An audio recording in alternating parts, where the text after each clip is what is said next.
je vous invite à vous installer confortablement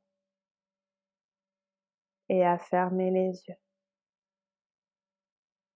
Vous pouvez choisir de vous détendre ou simplement de vous laisser aller à cette séance d'hypnose.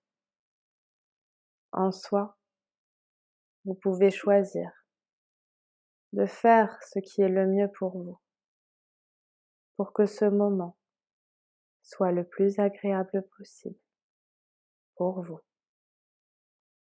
Les histoires que je vais vous raconter possèdent des messages cachés qui permettront à votre inconscient de venir faire les mises à jour dont vous avez besoin pour commencer cette nouvelle année tout en douceur.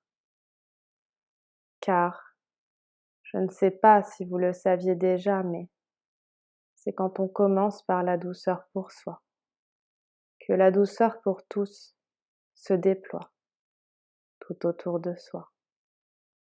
Car l'inconscient a cela de merveilleux, qu'il sait ce qu'il y a de mieux pour vous aujourd'hui, pour que vous puissiez vivre la vie en adéquation avec qui vous êtes maintenant. Et si demain, il se peut que les choses changent, il se peut aussi qu'entre hier et le futur, des changements subtils et profonds s'établissent à l'intérieur de vous pour venir vous indiquer le chemin qui est le vôtre. Car parfois, les chemins que l'on emprunte au fil du temps nous indiquent qu'il est temps de créer un peu de changement au niveau de nos croyances.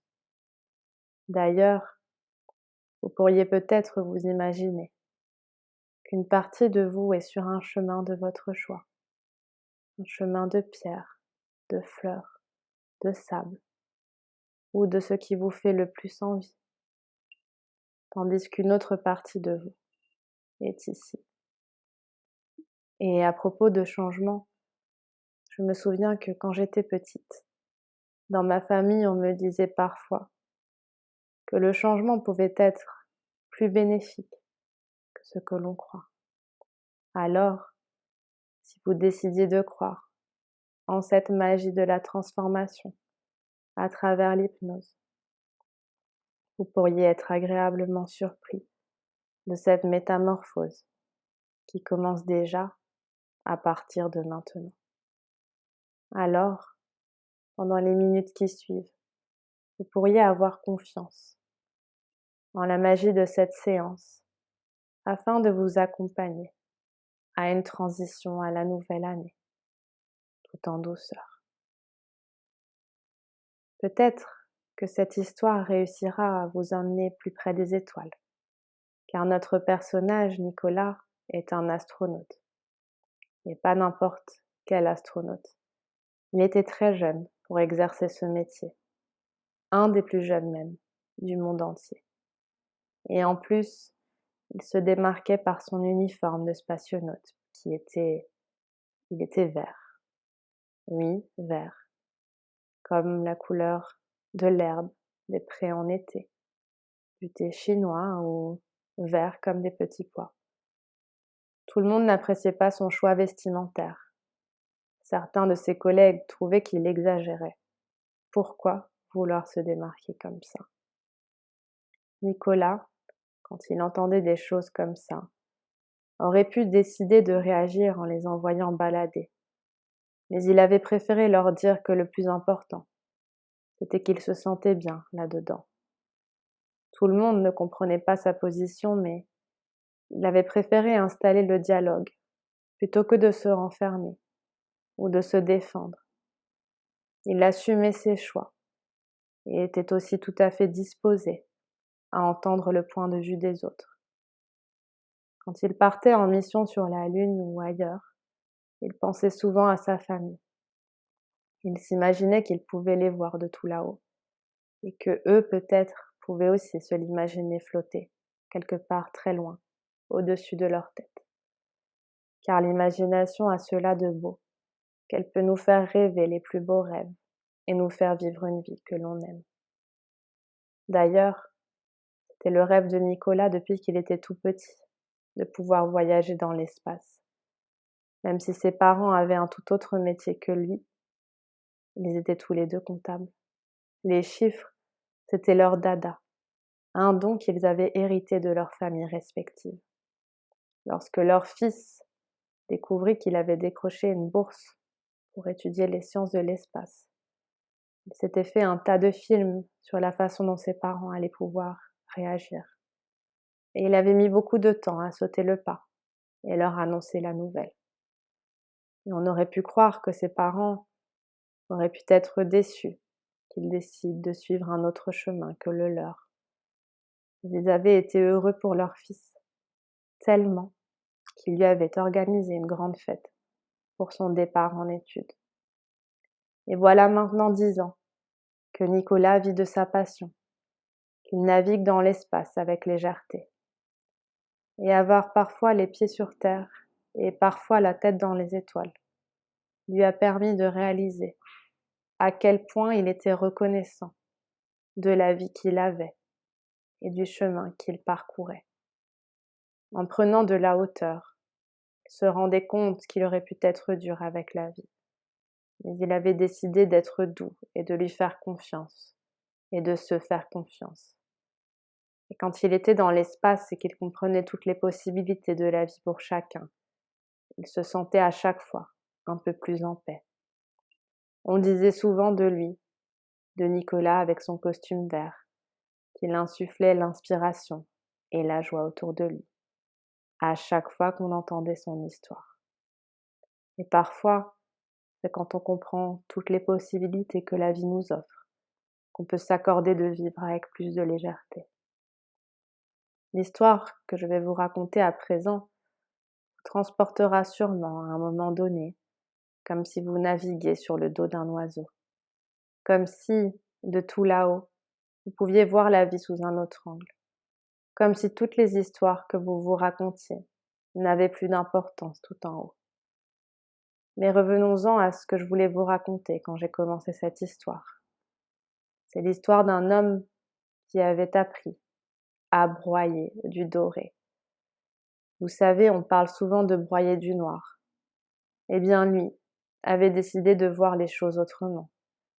Il aurait pu, à différents moments de sa vie, se laisser tirer par ce qui lui arrivait, mais il avait décidé de se laisser porter par cette voix à l'intérieur de lui, qui lui exprimait qu'il avait déjà tout en lui. Et il avait compris ça très tôt, dès son plus jeune âge. Je dirais même depuis qu'il était bébé ou même peut-être déjà avant, quand il était encore dans le ventre de sa mère. Car je ne sais pas si vous le saviez, mais les croyances se transmettent déjà, alors qu'on ne connaît pas encore le monde extérieur. Notre personnage donc avait grandi dans un château que sa famille avait racheté, car ils avaient toujours rêvé de vivre comme des princes. Eux qui étaient issus d'une lignée de pirates, ils avaient eu envie de prendre leur destin en main et de vivre cette vie qu'ils s'étaient toujours imaginée. Même si on avait parfois pu leur dire que leur rêve était fou ou même inatteignable, ils avaient décidé de croire en eux. Et ils avaient eu raison, car ils étaient arrivés à cet objectif-là. Ils avaient compris qu'ils étaient la source du commencement de leurs désirs. La vie dans ce château était une fête pour chaque personne qui poussait la porte. Et elle l'aurait été aussi dans un chalet, dans une maison ou dans un appartement. Car ce qui rendait l'endroit si spécial n'était pas sa superficie ou sa rareté, mais c'était la lumière et la joie qui s'en dégageaient. Leurs propriétaires brillaient, car ils étaient alignés avec ce qu'ils souhaitaient. Et ce sont ces valeurs-là qui avaient été transmises à notre personnage, qui avait choisi de respecter cet héritage, car il avait saisi l'importance du bonheur qu'il pouvait offrir et multiplier autour de lui. D'ailleurs, parfois, quand il était avec des gens, Ils s'amusaient à leur glisser des papiers dans leurs poches, des petits mots de bonheur qui plantaient des graines dans leur cœur pour qu'eux aussi puissent à leur tour commencer à broyer du doré. Je ne sais pas si vous aussi, cette nouvelle année, vous pourriez faire pousser ces graines dans vos cœurs et multiplier le bonheur autour de vous. Et parfois, c'est lors de la dernière histoire qu'on se rend compte de ne plus être sûr de se souvenir des histoires d'avant. Et même si la conscience est perdue dans les récits, l'inconscient, lui, continue à piocher tout le nécessaire. C'est l'histoire d'une femme qui travaillait dans un café. Toute la journée, elle servait des macchiatos, cappuccinos et autres créations cafetières. Elle aimait l'odeur des grains de café moulus, rôtis, du cacao, de la cannelle et de tous ces autres épices que l'on parsème. D'ailleurs, cela lui rappelait son enfance. Elle avait grandi dans une maison qui aimait beaucoup l'hiver et les épices qu'elle mettait sur ses boissons chaudes et les boissons chaudes de ses clients lui rappelaient des souvenirs qu'elle avait aimés.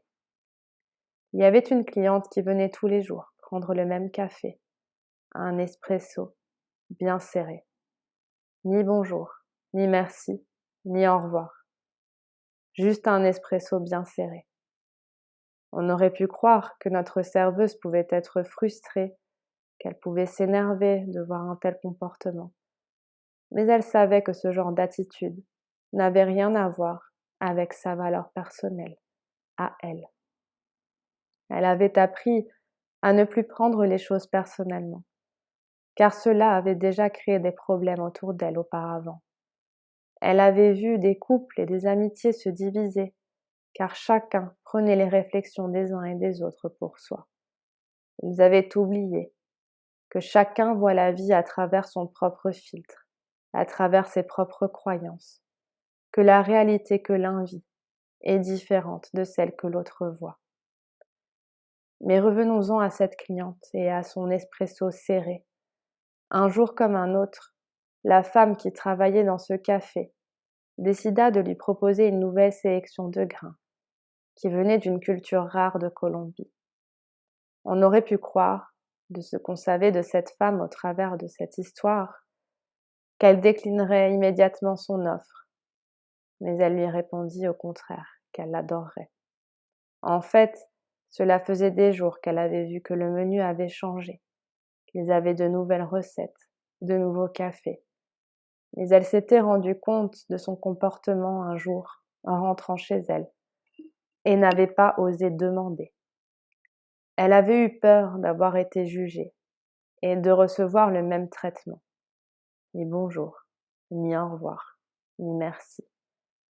Et lorsque la serveuse lui proposa cela, elle l'avait fait comme elle l'aurait fait avec n'importe qui d'autre, car elle aimait son métier, elle aimait proposer des nouveautés et inviter les gens à tester des choses qu'ils ne connaissaient peut-être pas encore.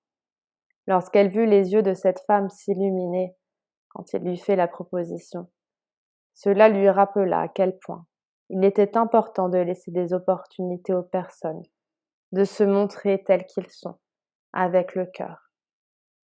Et je ne sais pas si cette cliente continuait à venir aussi souvent après ça, mais ce que je sais, c'est que vous aussi, vous pourriez décider de vous montrer avec le cœur, tel que vous êtes.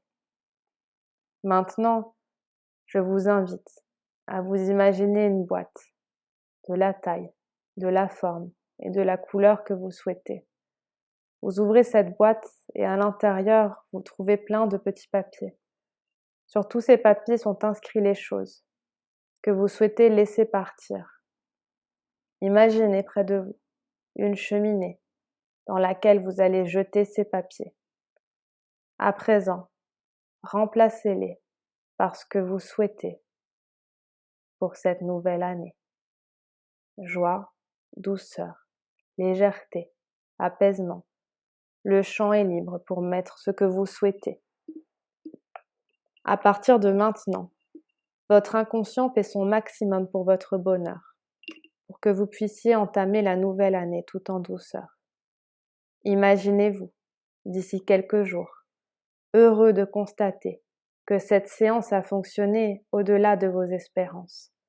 D'ici quelques instants, la séance va se terminer et votre inconscient va mettre en place tous les changements pour votre bonheur au cours des heures et des jours qui viennent. Votre corps va pouvoir se désengourdir et toutes les parties de vous vont pouvoir se réunir ici et maintenant, au moment présent. Et quand vous vous sentirez prêt, vous pourrez ouvrir les yeux.